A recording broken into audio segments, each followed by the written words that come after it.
લક્ષ્ય ન્યૂઝ, એક નજર, એક લક્ષ્ય.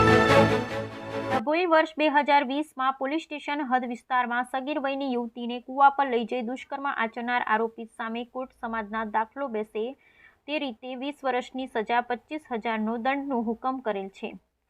ડભોઈ પોલીસ સ્ટેશન હદ વિસ્તારમાં વર્ષ 2020માં આરોપી કિશન અરવિંદ પાટણવાડિયા દ્વારા સગીર વયની યુવતીને બાઇક પર બેસાડી લઈ જઈ કૂવા પર આવેલ ઓરડીમાં દુષ્કર્મ આચર્યા હોવાની ફરિયાદવાળો કેસ આજે Dabhoi additional district and sessions કોર્ટમાં જજ એચ.જી. વાઘેલાનાઓ સમક્ષ ચાલી જતા જજ એચ.જી. વાઘેલાનાએ દ્વારા સરકારી વકીલ એચ.બી. ચૌહાણની દલીલો અને પુરાવાઓને ધ્યાનમાં રાખી ભગાડી જવા સંદર્ભે 3 વર્ષે સાદી કેદ 3,000 દંડ તેમજ પોક્સો એક્ટના ગુનામાં આરોપમાં દુષ્કર્મના કેસમાં તકસીરવાર ઠેરવી 20 વર્ષની સજા 25,000નો દંડનો હુકમ કરી સમાજમાં આવા કૃત્ય કરનાર સામે દાખલો બેસે તેવો ચુકાદો આપ્યો હતો.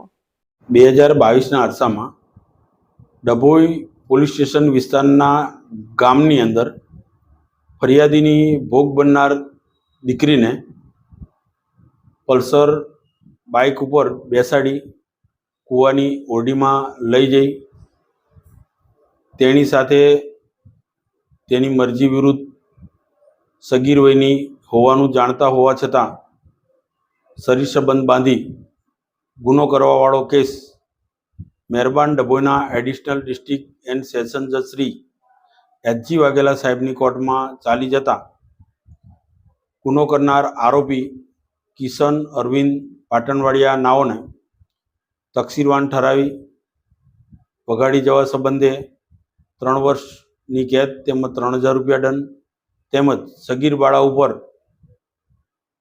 બળાત્કાર ગુજારવા સંબંધે 25,000નો દંડ તેમજ 20 વર્ષની કેદ તેમજ દંડ ન ભરે તો વધુ 1 માસની સજા ભોગવવાનો હુકમ કરેલ છે.